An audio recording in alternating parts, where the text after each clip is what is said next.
E aí, viu foto da alvenaria rasgada, mesmo depois de já pronta, pintada, para passar a instalação de ar-condicionado? Sabe por que isso acontece? Não tem problema de compatibilidade, não tem problema de projeto. Basicamente pode ser duas coisas ali, ou contratação tardia, ou mesmo com a contratação acontecendo a tempo, o empreiteiro entrando atrasado na obra. Então, teu orçamento prevê fazer, quebrar e fazer de novo? Acho que não, né? Então é importante cuidar do momento, do time das coisas, quando elas devem acontecer e na execução da obra garantir para que cada coisa aconteça no momento certo. Viu aí a foto da armazenagem dos cabos?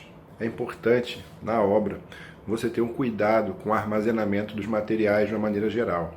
Não adianta o projeto estar perfeito, tua compra está bem negociada, se na hora de executar você não cuida do armazenamento do teu material. Isso dá desperdício, dá perda, potencial roubo, você não tem controle de quem usa e o teu consumo vai lá em cima. Então, atenção também à sua logística de canteiro. Viu ali a foto? Aquilo é uma casa de máquina, já com o primeiro equipamento instalado, e o detalhe é a alvenaria sem ter sido executada. E isso é importante na obra você avaliar todos os locais que demandam principalmente algum tipo de equipamento, porque o projeto não contempla o processo de construção. Então é importante, cabe a você, engenheiro da obra, avaliar como aquele equipamento chega ali e como ele entra.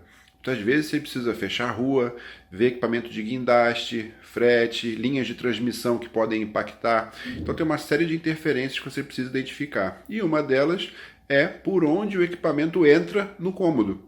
E muitas vezes acaba sendo necessário a demolição de algo que já está pronto para a entrada do equipamento.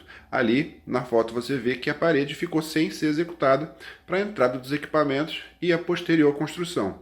Essa é a maneira adequada para evitar retrabalho e atraso no seu cronograma. Viu aí a diferença de tom no azulejo? Cuidado com esse tipo de situação, que a tolerância a isso em obra residencial é praticamente zero. Então, acontecendo esse tipo de problema, você vai ter que arrancar todo esse azulejo com diferença de tonalidade. E aí o problema, será que você vai ter a outra tonalidade para fazer o reparo? Ou vai ser obrigado a trocar todo o cômodo? Então cuidado com isso em dois pontos. Primeiro, na compra, não comprar picotado, né? Uma parte em cada local. Mesmo sendo o mesmo fabricante, o mesmo modelo, dá diferença de tom devido ao processo de fabricação do revestimento. E o outro é na hora do recebimento e armazenagem disso na obra.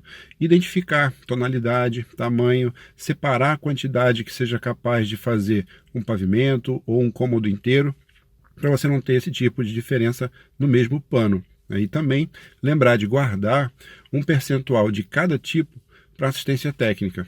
Imagina depois da ocupação, você ter que fazer algum reparo na parte hidráulica, por exemplo, e ficar uma peça da tonalidade diferente. Também é um problema. Então esses dois cuidados vão te ajudar a reduzir e evitar esse tipo de problema. Agora sobre a foto daquela pavimentação externa, o asfalto. E na verdade ali não é sobre o serviço em si, é sobre o contexto. O que é importante ali? Toda a área externa, terraplanagem, drenagem, pavimentação, está tudo pronto antes do término da obra. Não foi uma atividade, um conjunto de atividades que foram deixados para o final. Primeiro faz a edificação principal, ou a torre, e depois pega a área externa. Deixar isso que a gente chama de osso ou parte bruta para o final é um risco muito grande.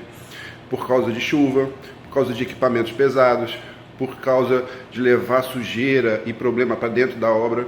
Então trabalha dentro do seu planejamento com uma linha paralela de atividades, considerando a área externa, ao mesmo tempo você faz a área principal. Assim, ao final da obra, você tem uma forma de trabalho muito mais limpa, muito mais clara e sem depender tanto da parte de, principalmente, ligações com concessionárias ou redes externas. Então traz essa atividade para antes, não deixa ela para o final. E ali é só um exemplo de como é possível fazer, como dá para chegar com a obra no final, sem depender de movimentação de terra, escavação ou ligação nas áreas externas das concessionárias.